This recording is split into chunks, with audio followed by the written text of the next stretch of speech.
Learning and Teaching, B.Ed first year, exclusively for Pondicherry University, explained by Dr. Shubha, Vasavi College of Education, Pondicherry. So again, Unit 2, Part 3, Theoretical Perspectives on Learning. So in this unit, we saw behaviorist. Now we are going to see cognitivist, that is information processing view. Okay, that's what we are going to see in this module. Cognitivism. This is a learning theory that focuses on the processes involved in learning rather than on the observed behavior. That is, in the last module we saw behaviorist theory. It is learning is nothing but modification of behavior. So stimuli, the connection between stimuli and response, that's what we saw, where the mind, attitude, motivation, they don't focus on that. But here the focus is only on the processes involved in learning, that is mind, attitude and all that. So knowledge can be seen as schema. Now what is schema? Schema means like it's a skeleton. Okay, it's like a flow chart or a graphic chart. So schematic diagram we say, no? So schema is a block, you can say it's a block. So block by block, little by little you add up to the knowledge.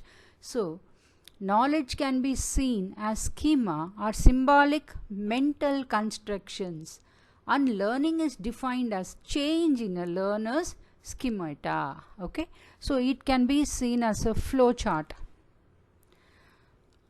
or slightly little by little the instructions are taken and you make a schemata. Okay, so cognitive theories focus on the conceptualization of students' learning processes and address the issues of how information is received and organized, stored and retrieved by the mind. So whenever you get any information, first you receive, then you organize, that is you make an order in your brain, there you make a schema, you make a mental process and store it in the memory, and then whenever you want you retrieve it from the mind. Okay, so learning is concerned not so much with what learners do, but with what they know and how they come to acquire it. Okay, this is what it is.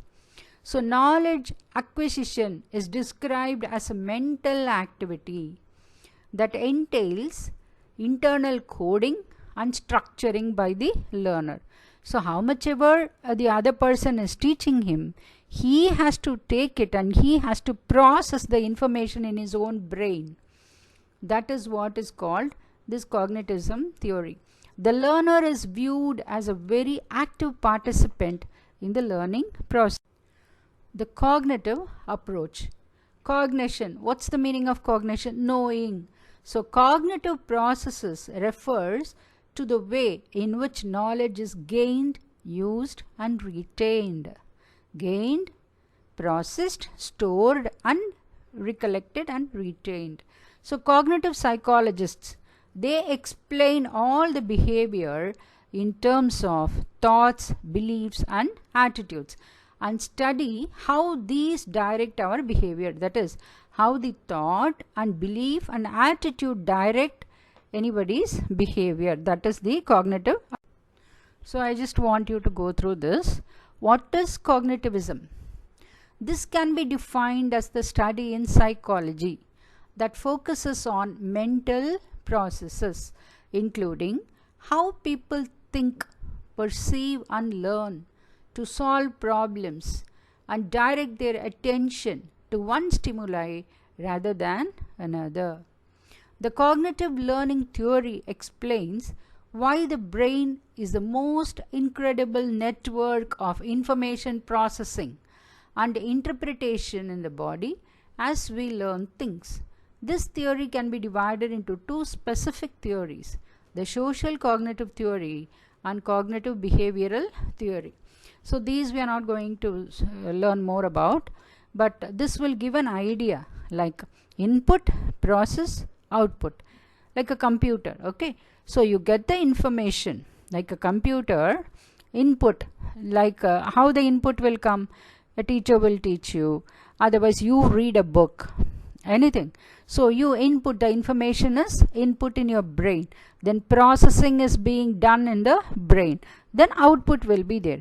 You retain it or you use it. Okay, you apply the knowledge. So this is the cognitivism theory. So just to have an in-depth idea about cognitive approach: thinking, perception, that is perceiving. Perceiving means what? Observing and understanding together. Perceive, grasping. So memory, attention, processing, retrieval. So all these are the verbs attached to this cognitive approach. Internal mental processes. So what are the internal mental processes? You think, you perceive, and you memorize and all that. Then inference. So what is the inference? By using your information, you make conclusions about the mental processes through observed behavior. Okay, so theoretical and computer models. Schema. What is schema? It's a framework, it's a mental package, it's block, so made through experience. So schema is the blocks or the packets or the data which you form in your mind. Okay, so summer schema, whenever summer comes, so immediately the blocks of knowledge which comes into your mind is ice cream and suntan lotion, etc. So schema. Okay, so this actually, in this approach, cognitive approach, Jean Piaget talks about schema, assimilation, adaptation, and accommodation. Okay, so this we saw earlier, but again I just want you to understand. The next slide will speak about that. So cognitivism, a stimuli is there and a response is there, but in between the stimuli and response, what is there? Cognitive structures. That's what these Jains talk about, these psychologists talk about. So stimuli is what? A meaning is attributed to the stimuli. A response depends on the meaning attributed to the stimuli. So depending on the stimuli, there will be a response. Now before you get a response, what happens? New information is compared with the previous knowledge and experience, and there is a mental process going on, that is called cognitive structure. And then that mental process, after that comparison and coding and decoding and all that, it comes out with a response. So whenever we talk about theory of cognitive development, here comes Jean Piaget, 1896 to 1980. He says, if the aim of intellectual training is to form the intelligence rather than to stock the memory and to produce intellectual explorers rather than mere eruditions, then traditionally education is manifestly guilty of a grave deficiency. That is, the purpose of education should be intellectual training. It should not be memory stocking. Okay, so it should not be rote learning, just learn everything and keep it in your brain. No, that is not that. So there should be intellectual training. So intellectual explorers should be formed. Okay, so that is, if we don't create intelligent people, then education is guilty of grave deficiency. It is not at all a successful education. It has so much of deficiency. That's what Jean Piaget thinks. Now let's see the strengths of the cognitive approach. Mediational processes. It does not ignore mediation of cognition in between stimuli and response. It tries to explain what's happening in the mind between stimulus and response. Okay, so there is stimuli and there is a response. In between the stimuli and response, cognitive structures are there. There is a mental process going on. So that is a mediational process which goes inside the brain, information processing. Now what are the important contributions? This approach has numerous useful applications. So advice about the validity of eyewitnesses' testimony, cognitive behavior therapy, and how the thinking of children develops. Okay. Now it's a scientific approach using mostly experimental method. So this is an advantage because it can provide experimental data to test its theories. So actually we learnt about Piaget's theory in childhood and growing up. So he talks about sensory motor stage, pre-operational stage, concrete operational and formal operational stage. So sensory motor is from 0 to 2 years. Now during this period, a child first uses its reflex. That's why it is sucking, no? It drinks milk and it sucks. So it sucks his thumb and all that. So coordination of senses with the motor responses and sensory curiosity about the world. So it will touch the face of the mother. It will slap, okay? And language used for demands and cataloging. Ooh, ah, like that it makes sounds. Now object permanence develops. Okay, so initially the child thinks if a mother shows a ball and hides it immediately, the child will understand it's gone, the ball is not there. But then slowly it will understand, no, the mother is hiding the ball is there. Okay, so that is object permanence. Okay, so during 0 to 2 years, object permanence is the focus. And the pre-operational stage 2 to 7 years, symbolic thinking will be there, and use of proper syntax and grammar to express full concepts. Imagination will be there, intuitions are strong, but complex abstract thought will not be there.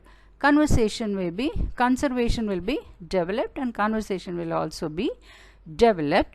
Now during this period, the child will think only about himself. Okay, so if at all he is eating an ice cream and if he thinks it is nice, then it will think everybody will feel the same. So that feeling will be there. So the other person will also thinks that ice cream will be like this. Okay, so it will think only about in the child's own perception, and also like slightly egocentric. The child will be egocentric. It will not think in others' perspective. So this is pre-operational stage. Concrete operational stage, 7 to 11 years. So concepts attached to concrete situations. So he can understand time, space, quantity, okay, but not as independent concepts. And he will try to imitate other people. He will act like a policeman. He will act, so all that he can do it. Now formal operations from 11 plus and through adolescence and adult.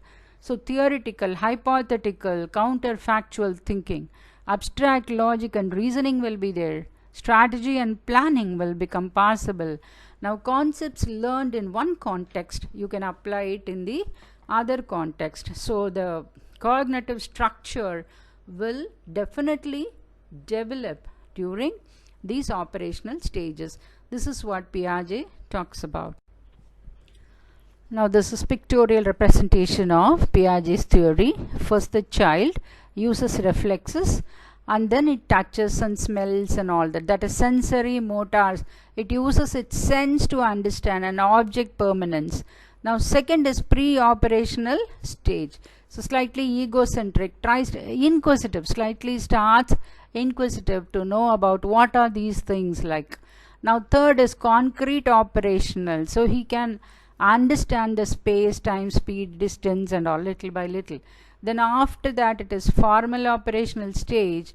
So he is a perfect person. Now he is becoming a perfect person from infancy stage to adulthood. Okay, thanks. Now what are the implications of Piaget's theory on education? So this has been extremely influential in developing educational policies and teaching. A review of primary education by the London, UK government in 1966 was based strongly on Piaget's theory. Discovery learning, this idea that children learn best through doing and actively exploring, was seen as central to the transformation of primary school curriculum in most of the world's country, and thanks to Piaget for this. And he says learning is an active process. They actively explore and they construct their own knowledge. It should take place in an authentic, meaningful situations instead of isolated bit by bit skills. So thinking becomes more systematic and integrated over time. As they grow, thinking becomes more systematic. So consider the cognitive stage of students with respect to presentation strategies, examples, and assignments. So this will give us an idea how thinking becomes more systematic. And the educational implications: continue to use concrete operational teaching strategies and materials. Concrete means what? It's the opposite of abstract. So concrete means when you touch and feel, you can understand better. Okay. So instead of telling 5 is a symbol, you draw 5 and show 5 apples, 5 books. So it's concrete. So the abstract nature of the symbol 5. So when I say 5 to an LKG child, he may not understand. But when I show 5 books, 5 apples, 5 chocolates, so he will understand. He will make a connection between the symbol 5 and the number 5. Okay. So give students opportunity to explore many hypothetical questions. Ask them write paper, then exchange these papers with the opposite side and debate topical social issues. So ask the student to write their personal vision. Give students opportunity to solve the problems and reason scientifically. These can be done, and these are the cognitive thinking strategies. So cognitive theories emphasize making knowledge meaningful and helping learners organize and relate new information to existing knowledge in memory. So using their past experience only, they can collect and connect the new information. So instruction must be based on a student's existing mental structures or schema to be effective. So it should organize information in such a manner that learners are able to connect new information with existing knowledge in some meaningful way. So analogies and metaphors are examples of cognitive strategies. Other cognitive strategies are framing, outlining, mnemonics, concept mapping, advanced organizers, and as forth, like drawing flowcharts and all that. Okay, thanks.